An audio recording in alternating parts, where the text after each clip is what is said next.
A day in my life as a ng OA dito sa Bicol namin.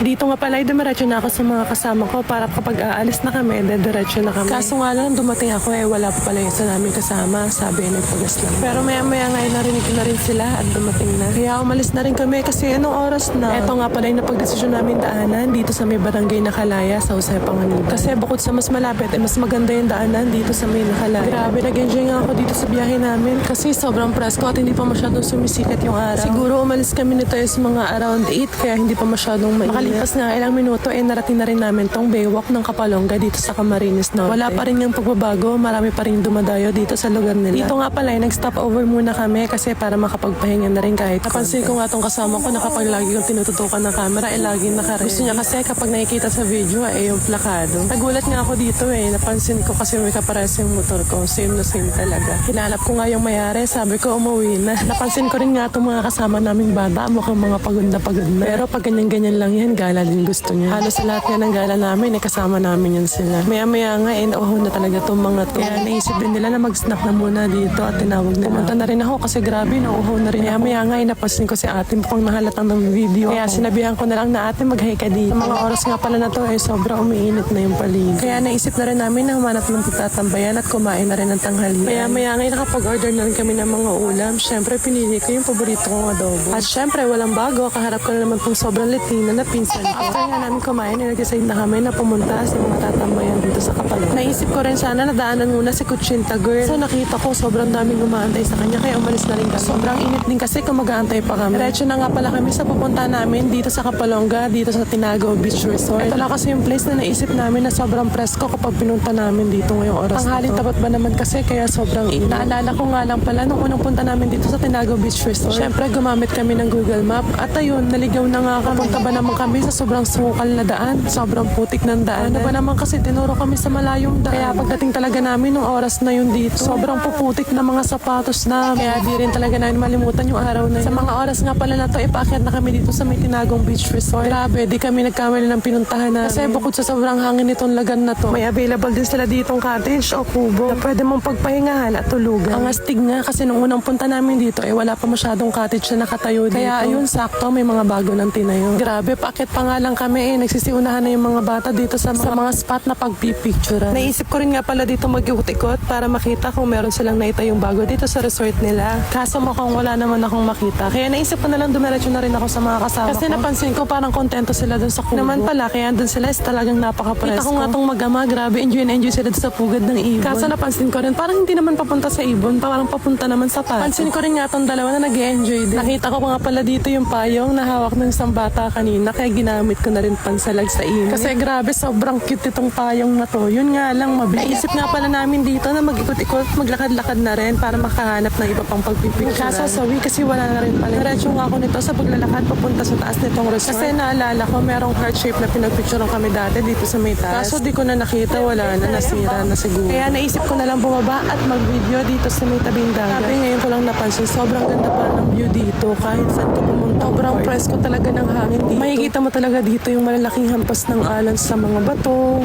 sa dalampasigan. Grabe, ang ganda. Nakaka-enjoy talaga. Kahit siguro ilang minuto or oras ka dito tumambay, hindi ka talaga magsasawa kasi grabe, sobrang ganda nilang pagnos. Naisip ko ang akitin itong mga kasama ko, kaso wala Mukhang mga pagod siguro. Maya-maya nga, inakit na ako ng mga kasama ko na magpahinga dito sa may kubo. Nung pumasok nga ako, na-realize ko na mas okay pala dito magpahinga kasi ang friends ko nga agad itong kasama ko. Ayun, nakahilata agad. Halatang mukhang pagod na pagod. Sabi nga nitong kasama ko, maglalatag din siya at matutulog sa gilid. Sobrang agad daw niya nagising kanina bago pumunta dito. Nga napansin ko, kumakanta pala ako. Hala, baliw yarn. Dito nga napag-isipan namin at napag-usapan kung mag-overnight kami ngayong araw na to. Kasi sobrang presko talaga kung magsistay ka. Yun nga lang, sayang, naka-reserve na pala to. Kaya ayun, nagtawanan kami. Sabi namin, uuwi na lang talaga kami. Dito nga napansin ko na itong kasama ko may ginagawa. Ano kaya yun? Paano guys, hanggang dito na lang. Bye-bye!